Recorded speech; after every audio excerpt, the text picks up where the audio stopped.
ஸ்ரீமதே ராமானுஜாய நமஹா. 9ஆம் வார்த்தை. இது மிக முக்கியமான வார்த்தை.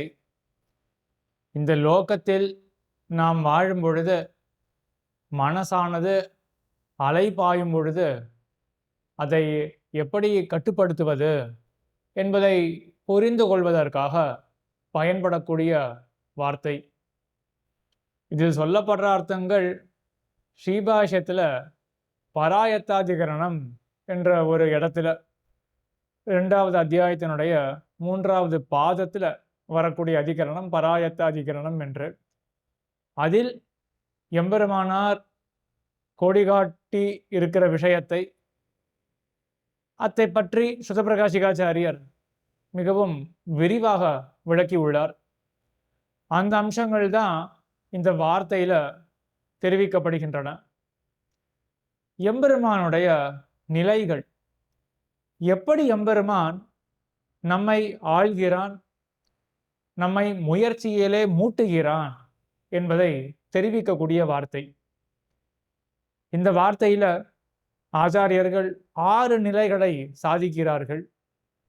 சுத்தப்பிரகாசிகையில அதே போல எம்பெருமானார் தாமே ஸ்ரீபாஷ்யத்தில் மற்றொரு இடத்திலையும் காட்டியிருக்கக்கூடிய நிலைகள் 3. ஆக அந்த 3 நிலைகள் என்ன என்பதை பார்க்கலாம். 3 நிலைகள் என்ன ஞாபகம் வைத்துக் கொள்ள வேண்டும் என்றால், உதாசீனமாக இருத்தல், அனுமந்தாவாக இருத்தல், காரயிதா பிரயோஜயிதாவாக இருத்தல். ஆக 3 ஞாபகம் வச்சுக்கணும். எம்பெருமான் எப்படி இருக்கான்?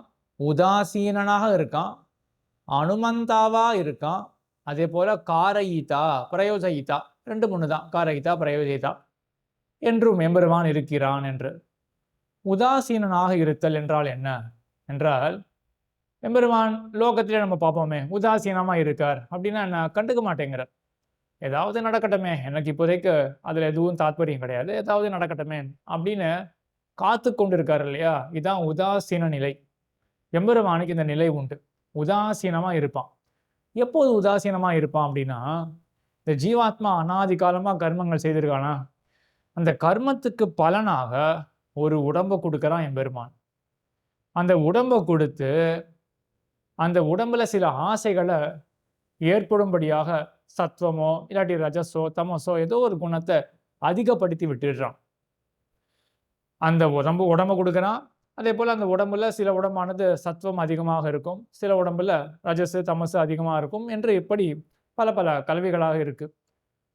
இதற்கு மேம்பட இந்த ஜீவாத்மா பண்ண புண்ணிய பாபத்துக்கு சேர எதிரில விஷயங்களை வைத்து வைக்கிறான். இந்த மாதிரி ஒரு சூழ்நிலையை எம்பெருமான் ஏற்படுத்துகிறான் ஜீவாத்மாவுடைய கர்மத்துக்கு சேர. இதை எல்லாத்தையும் பண்ணிட்டு இப்ப எம்பெருமான் உதாசீனமா வெறும் காத்திருக்கான். என்ன பண்ண போறான், என்ன நடவடிக்கை இந்த ஜீவாத்மா எடுக்க போறான் அப்படின்னு காத்திருக்கான். உதாரணத்துக்கு எடுத்துக்கொண்டோமே என்றால், எம்பெருமான் நம்முடைய கர்மத்துக்கு சேர நமக்கு ஒரு மனித உடம்பை கொடுத்திருக்கான். அந்த மனித உடம்பிலும் நமக்கு சில சத்வம் போன்ற குணங்களை மேம்படும்படி செய்திருக்கான் அப்படின்னு வச்சுப்போமே. இதற்கு மேல கோயில் பக்கத்திலே ஒரு அகத்தையும் கொடுத்துட்டான் அப்படின்னு வச்சுப்போமே. இது எல்லாம் ஏற்படுத்துகிற சூழ்நிலை. இப்போ அவன் இந்த வெயிட் அண்ட் வாட்ச் அப்படின்னு சொல்றா இல்லையா, அந்த மாதிரி உதாசீனமா இருக்கான்.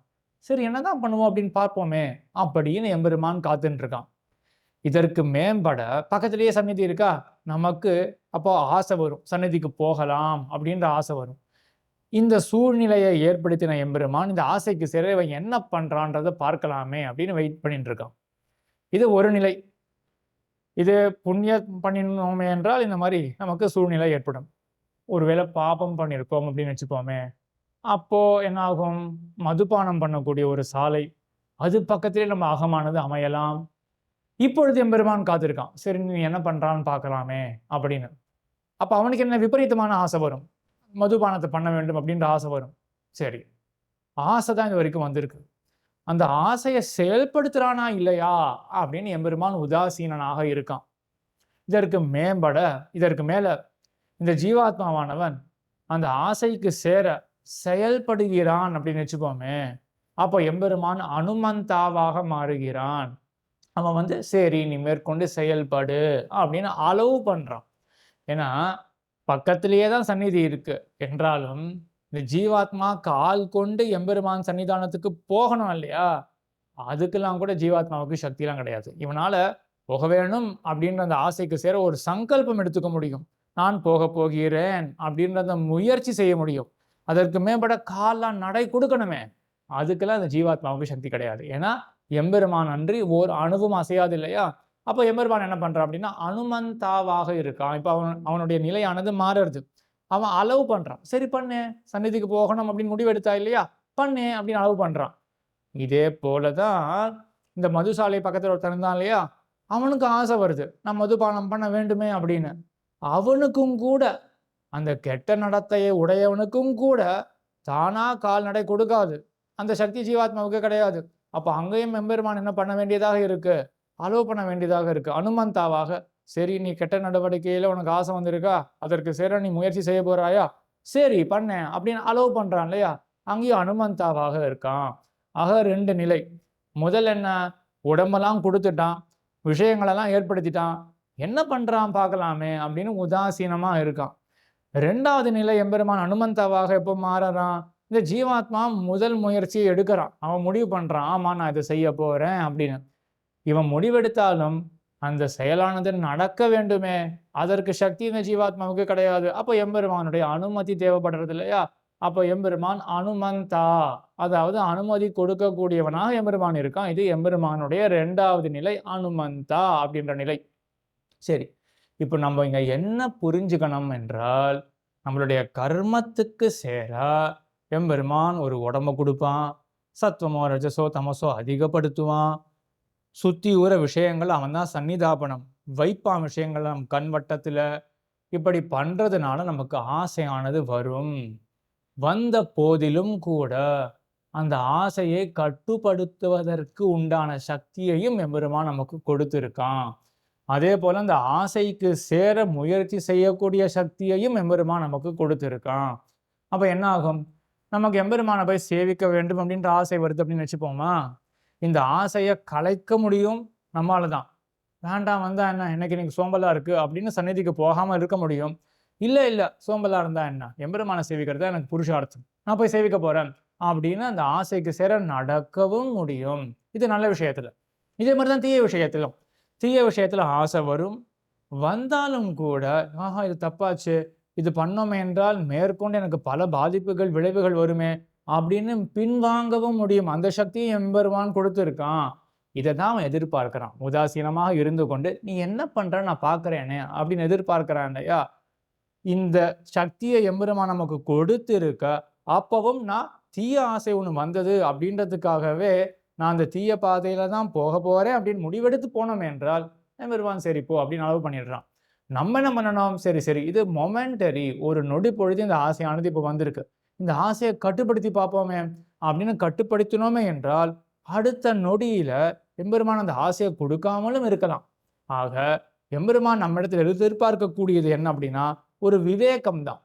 ஒரு தாட், ஒரு அப்ளை பண்ணிக்கணும். மைண்ட் அப்ளை பண்ணி இதை நம்ம ஒரு தீய செயலை பண்றோமா, இப்போ நன்மையை போல தோன்றலாம், ஆனா இதனால பின்விளைவுகள் எத்தனையோ இருக்கு, ஆகையினால இதிலிருந்து மீள வேண்டும் அப்படின்னு மீண்டோமே என்றால் இதுதான் எம்பெருமான் எதிர்பார்க்கிறான். ஆக இந்த உதாசீனன் அப்படின்ற நிலை, அனுமந்தா அப்படின்ற நிலை, இந்த 2 நிலை பார்த்தோம் இல்லையா? இதற்கு மேல அவன் காரயிதா, பிரயோஜயிதா என்றும் இருப்பான். அவன் என்ன பண்றான்னா எம்பெருமான் பிரயோஜயிதா அப்படின்ற நிலையில அவனே ஆக்டிவா இன்டியூஸ் பண்றான். இந்த ஜீவாத்மாவை மூட்டறான். ஒரு நல்ல முயற்சியிலோ தீய முயற்சியிலோ இந்த ஜீவாத்மாவை மூட்டுகிறான். என்ன பண்றான்? ஒருத்தன் பரம குடிகாரனா இருக்கான், ஒரு தீய நடத்தையோட இருக்கான் அப்படின்னு வச்சுப்போமே. ஆனால் அவனுக்கு ஏதோ ஒரு சுகிருத்தம், அஜ்ஞாத சுகிருத்தம், ஏதோ ஒரு யாதிருச்சிக சுகிருத்தம் ஏதோ ஒன்று இருக்கு. இப்படி இருக்கிறதுனால ஏதோ ஒரு காரணத்தினால எம்பெருமான் என்ன பண்றான்னா, ஒரு நாள் அந்த தீயவனுக்கு, தீய நடத்தை உள்ளவனுக்கு எம்பெருமான் வந்து ஒரு நினைவை ஏற்படுத்துறான். ஒரு ஆசையை தூண்டி விடுறான். என்னன்னா, கோயில்ல போய் பெருமாள் திருவடியை தொழ வேண்டும், எம்பெருமானை சேவிக்க வேண்டும் அப்படின்ற ஆசையை ஏற்படுத்துறான். எதற்காக ஏற்படுத்துறான் அப்படின்னா, எப்படியாவது இவனை நல்ல காரியம் செய்ய வைக்க வேண்டுமே அப்படின்ற எண்ணத்தோட தூண்டுறான் இல்லையா? இது எம்பெருமானுடைய ஒரு நிலை. பிரயோஜயிதா, காரயிதா அப்படின்ற நிலை. இவனே தூண்டறான். ஆக 3 நிலைகள் ஞாபகம் வச்சுக்கணும். முதல்ல உதாசீனனா எம்பெருமான் இருப்பான். கர்மத்துக்கு சேர எல்லாத்தையும் உணவெல்லாம் குடுத்துட்டான். என்ன பண்ண போறான் அப்படின்னு பார்த்துட்டு இருக்கேனே, இது உதாசீன நிலை. அனுமந்தாவா எப்போ மாறறான்? இவன் இந்த ஜீவாத்மா முடிவெடுக்கிறான். சரி, என்னுடைய ஆசை ஏதோ வந்திருக்கு, நான் அதுக்கு சேர நான் அப்போ முயற்சி செய்ய போறேன் அப்படின்னு முடிவெடுத்தானே என்றால் ஜீவாத்மா, அப்போ பரமாத்மா வந்து சரி பண்ணு அப்படின்னு அந்த செயலை அலோவ் பண்றான். அது அனுமந்தா. 3வது பிரயோஜயிதா, காரயிதா அந்த நிலைக்கு சேர எம்பெருமான் என்ன பண்றான்னா, சில ஜீவாத்மாக்களை அவனே தூண்டறான்.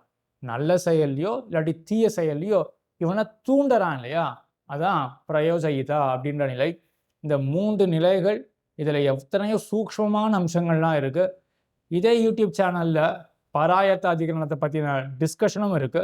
தேடி பார்த்தா கிடைக்கும். அது இன்னுமே வித்பாதகமாக நிறைய விஷயங்களை சொல்லக்கூடிய எபிசோடாக இருக்கும். இந்த எபிசோட்ல நான் முக்கியமா தெரிந்து கொள்ள வேண்டியது, எம்பெருமான் இப்படிதான் நம்ம தூண்டறான். நம்ம செய்ய வேண்டியது என்ன அப்படின்னா, தப்பான ஆசைகள் ஏற்படும் பொழுது அந்த ஆசைகளை தவிர்க்க முடியும். அந்த சக்தி நமக்கு எம்பெருமான் கொடுத்துருக்கான். எப்படி தவிர்க்கலாம் அப்படின்ற அந்த டெக்னிக் எல்லாமே சுத்தபிரகாஷ் சிக்காச்சாரியார் சாதிச்சிருக்கார். அது அந்த பராயத்த அதிகரணம் வீடியோல பார்த்தா தெரிஞ்சுக்கலாம். அதே போல நல்ல ஆசை அப்பப்போ நமக்கு எம்பெருமான் கொடுப்பான். அப்போ அந்த ஆசை, அந்த ஆப்பர்ச்சுனிட்டியை கைவிடாமல் அதை சரியாக பயன்படுத்தி மேலும் மேலும் அந்த நல்ல முயற்சிகளை இறங்க வேண்டும். இது 2 தான் எம்பெருமான் நம்ம இடத்துல எதிர்பார்க்கிறான் என்றதை தெரிந்து கொண்டு அதன்படி நடந்தோமே என்றால் எம்பெருமான் திருவடிகளை சுலபமாக கிட்டலாம். ஆழ்வார் திருவடிகளே சரணம், எம்பெருமானார் திருவடிகளே சரணம், ஜீயர் திருவடிகளே சரணம்.